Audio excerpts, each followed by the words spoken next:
നീയൊക്കെ കൊള്ളാടേ. 1 മണിക്കൂർ നിന്നെയൊക്കെ നോക്കി ഞാൻ അപ്പുറത്തെ കണ്ടെത്തിയിരുന്നു.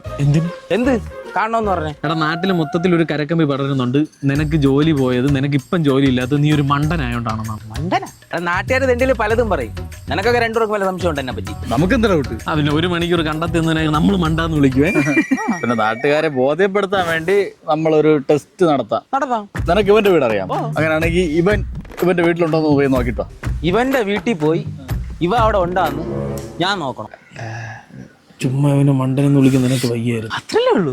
നിങ്ങൾ എവിടെ ഇല്ല? ഞാൻ ഇപ്പൊ പോയി നോക്കിട്ടില്ല. ബുദ്ധിയില്ല. ചുമ്മാ രാവിലെ വീട്ടിൽ പോകുന്ന വിചാരിച്ചാ. ബുദ്ധി തിരിച്ചു വന്ന കൂടുതൽ കളിക്കല്ലേ, ഈ ഫോണൊക്കെ ഉള്ള കാലത്താണ്. ആയിരിക്കില്ലല്ലേ അവൻ തന്നെ. വീട്ടിലുണ്ടോ? വീട്ടിലുണ്ടോന്ന്? ഇല്ല. ആ ഓക്കെ ഓക്കെ ഓക്കെ. ഇവൻ വീട്ടിലില്ല. സംശയം എന്ത് ചെയ്യുന്ന? നീ വല്ലതും ചോദിക്കണ്ട. ഒന്നുമില്ല. ഞാൻ നാട്ടിനടുത്ത് ഞാൻ പറഞ്ഞോളാം. നീ പോയിക്കോ. നിനക്ക് നല്ല ജോലി കിട്ടും. നീ എന്തിനു ഇങ്ങനെ ഇമോഷൻ ആവണം? അവൻ മണ്ടനെന്നും പറഞ്ഞു. പിന്നെ ഇമോഷൻ ആവാതെ നീ ഇവിടെ നിൽക്കുകയല്ലേ? അവർ നിന്നെ പിടിച്ചോണ്ട് നിന്റെ വീട്ടിൽ പോയി നോക്കിയാ പോരെ. മണ്ടൻ. ഞാൻ പോണടാ. എവിടെ പോണു? അവൻ പറഞ്ഞു കേട്ടില്ലേ? എന്ത്? ഞാൻ വീട്ടിലില്ലാന്ന്. അതിന് ഞാൻ പോയി നോക്കണ്ട. ആദ്യം ഞാൻ വീട്ടിൽ ഉണ്ടാകുന്നു. നിന്റെ അമ്മയെ വിളിച്ച് ചോദിച്ചാ പോരാടാ. അത് പോടാ മണ്ട. എന്റെ കൂട്ടുകാരന്മാരെ എല്ലാം മണ്ടന്മാര്, ഒരുത്തം പോലും ഇല്ല.